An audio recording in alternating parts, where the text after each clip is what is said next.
राष्ट्रीय आपातकाल एक ऐसी स्थिति है जिसमें नागरिकों के अधिकारों पर सीमित प्रतिबंध लगा दिए जाते हैं। राष्ट्रीय आपातकाल जून 1975 में घोषित किया गया और मार्च 1977 तक चला। इस लेख के माध्यम से हम राष्ट्रीय आपातकाल के बारे में जानेंगे। आपने कुछ समय पहले सोशल मीडिया पर अभिनेत्री कंगना रनौत का अपनी निर्देशित फिल्म इमरजेंसी का टीजर देखा होगा, जिसमें वो पीएम इंदिरा गांधी की भूमिका निभा रही हैं। ये कहानी राष्ट्रीय आपातकाल पर आधारित है, जो 25 जून 1975 को इंदिरा गांधी के प्रधानमंत्री कार्यकाल के दौरान घोषित किया गया था। राष्ट्रीय आपातकाल क्या है? राष्ट्रीय आपातकाल कब घोषित किया जा सकता है? इन सभी सवालों के जवाब हम इस वीडियो में जानेंगे।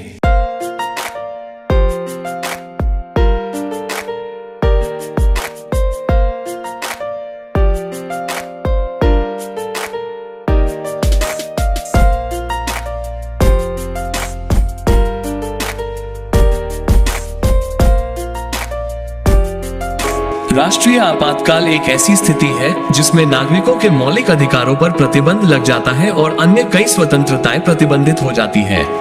राष्ट्रीय आपातकाल भारतीय संविधान के अनुच्छेद 352 के अंतर्गत आता है।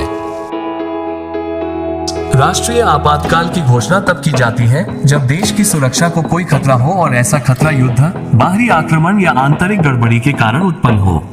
भारतीय संविधान के अनुच्छेद 352 में कहा गया है कि भारत के राष्ट्रपति उपरोक्त कारकों के आधार पर आपातकाल की घोषणा कर सकते हैं। भारत में राष्ट्रीय आपातकाल। भारत के नागरिकों ने बीते वर्षों के दौरान राष्ट्रीय आपातकाल की घोषणा के 3 उदाहरण देखे हैं। 1962 भारत चीन युद्ध के दौरान, 1971 भारत पाकिस्तान युद्ध के दौरान, 1975 इंदिरा गांधी के शासनकाल के दौरान। हम यहाँ 1975 के राष्ट्रीय आपातकाल पर विस्तार से चर्चा करेंगे।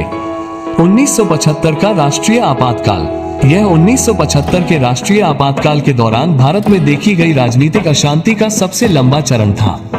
आपातकाल की अवधि 25 जून 1975 की आधी रात से शुरू होकर 21 मार्च 1977 को इसकी वापसी तक लगभग 21 महीने तक चली थी।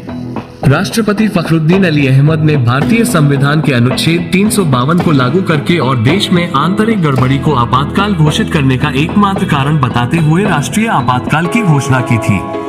इस दौरान नागरिकों के मौलिक अधिकारों पर प्रतिबंध के साथ साथ प्रेस पर भी सेंसरशिप लगा दी गई थी। सरकार के फैसले का विरोध करने वालों को गिरफ्तार कर लिया गया था।